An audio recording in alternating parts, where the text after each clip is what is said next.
Olá, graça e a paz da parte de Deus, nosso Pai, e da parte do nosso Senhor e Salvador Jesus Cristo, seja com você, em qualquer tempo que você se achegar no nosso canal. Eu já peço que se inscreva, dê likezinhos, não é?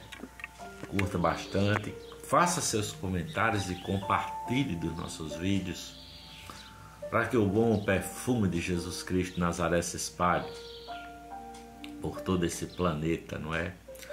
A palavra de Deus lá em Mateus, o capítulo 5, dos versículos de 13 a 16, diz assim: olha, vocês são o sal da terra, mas se o sal perder o seu sabor, como restaurá-lo? Não servirá para nada, exceto para ser pisado, jogado fora e ser pisado pelos homens. Vocês são a luz do mundo. Não se pode esconder uma cidade construída sobre um monte, e também ninguém acende uma candeia e coloca debaixo de uma vasilha. Ao contrário, coloca no lugar apropriado, assim ilumina todos os que estão na casa.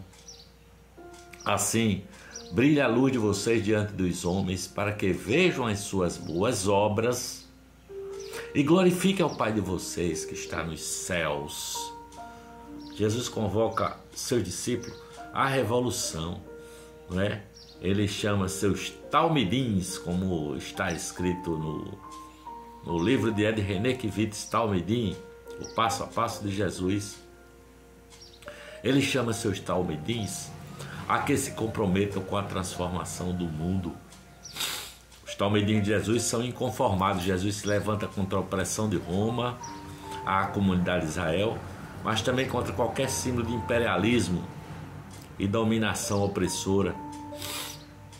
Mas não apenas isso, Jesus se levanta contra qualquer opressão do homem contra o próprio homem, né?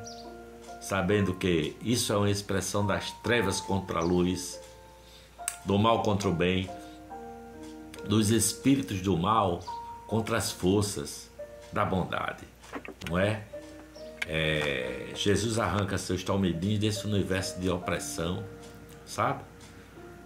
O contingente de talmidins de Jesus é composto em grande parte por gente vulnerável, pobre, sem vez e sem voz, que clama por justiça, que chora sem que ninguém se comova e que a sociedade em geral considera um estorvo, né?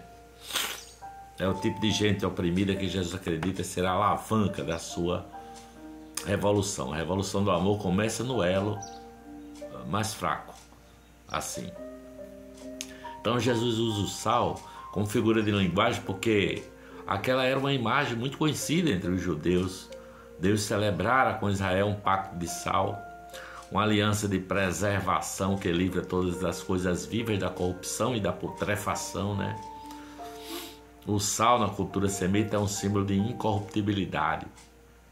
Aqueles que querem cooperar para a revolução de Jesus devem ser o sal da terra, como disse ele, não é?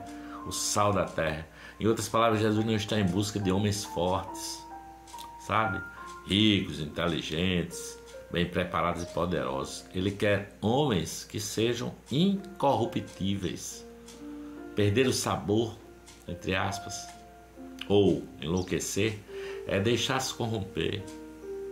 O sal sem sabor representa a comunidade que se deixou anular, quer por covardia e medo diante de um império opressor e poderoso, quer porque se vendeu de maneira conveniente aos donos do poder. Os covardes se omitem ou se vendem, aderindo ao mal. Jesus não admite, em hipótese alguma, que seus talmidim se acovardem e fujam da arena pública do confronto do mal. Eles devem permanecer sal, porque a esperança do mundo corrompido repousa na comunidade dos que ouviram a convocação de Jesus. Jesus comparou os seus discípulos com sal, mas também os comparou com a luz, né? Seus talmidins são a presença iluminada de Deus em um mundo de trevas.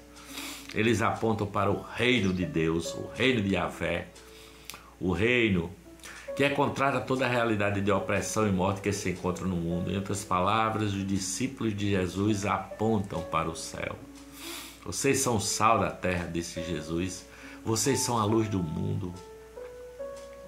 De modo geral, essa afirmação de Jesus é interpretada como se ele tivesse dito que as boas obras de seus discípulos iluminam o mundo. Mas Jesus não disse, as boas obras de vocês são a luz do mundo. Ele disse, vocês são a luz do mundo.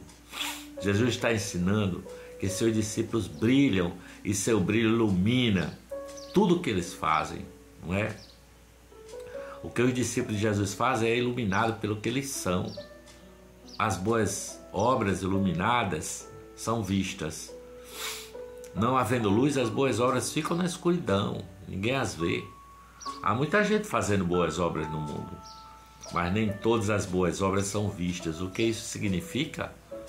Jesus faz distinção entre as boas obras que apontam para o reino de Deus e as boas obras que apontam para outros reinos. Nem toda boa obra aponta para Deus. Nem tudo de bom que é feito é referência ao reino de Deus ou está relacionado a Deus. Os discípulos de Jesus e os seus talmidim são a luz do mundo. Aquilo que eles são é muito mais importante que aquilo que eles fazem. O que eles são ilumina o que eles fazem. Eles são a luz que ilumina as boas obras. Quando elas são vistas, resultam em adoração e gratidão ao Deus que os inspira e neles de fato brilha. A luz de Deus brilha. O que somos determina como vivemos, assim como também ensina a sabedoria popular.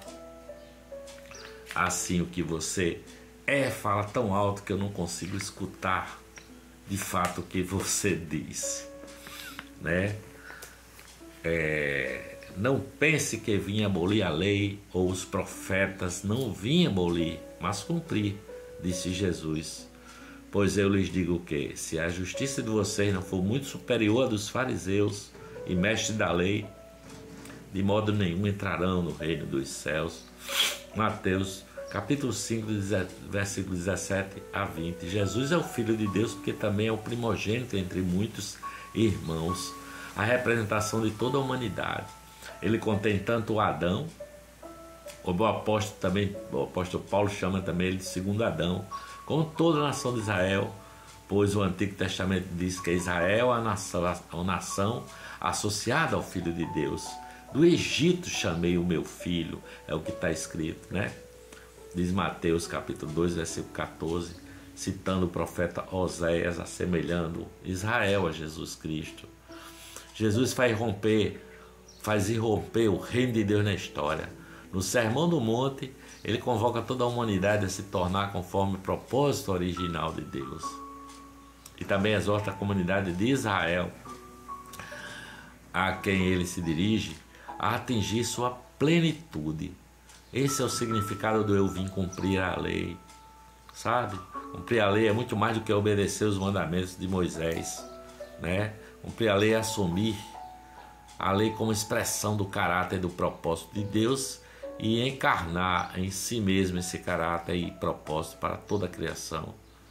Jesus é o homem que todo homem deveria ser. Jesus traz para a história o reino de Deus como modelo para toda e qualquer sociedade humana.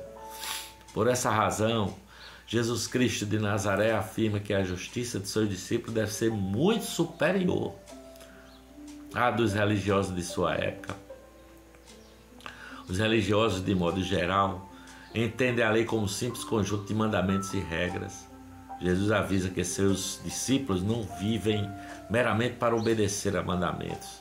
A mensagem dele não pode ser reduzida a um novo código de comportamento ou padrão de procedimento moral na sociedade. Os discípulos de Jesus encarnam um novo tipo de ser humano, semelhante ao próprio Jesus Cristo, e por isso vive de maneira diferente, vive segundo a justiça de Deus. Jesus é a plenitude da expressão de Deus no mundo, e nesse sentido é que cumpre a lei. Em comunhão com Jesus, estamos também revestidos da justiça de Deus. Os discípulos de Jesus não são apenas pessoas virtuosas, pois sua grande virtude é permanecer em Cristo Jesus, nosso Senhor. São semelhantes a Jesus e justamente por isso vivem a justiça do reino de Deus. Palavras do Talmidim Passo a Passo de Jesus, de Ed René, Kivitz, com as quais eu concordo plenamente. E você? Se você gostou da nossa reflexão aqui, a partir de Ed René Kivitz e o livro Talmidim, deixe seus likezinhos, curta e compartilhe. E comente também no nosso vídeo. Beijo no seu coração, que a paz de Cristo fique com você. Em nome do Pai, do Filho e do Espírito Santo, por aqui eu vou dizendo amém, amém, amém. E graças a Deus, que a paz de Deus seja convosco. Paz de Jesus, paz de Jesus, paz de Jesus.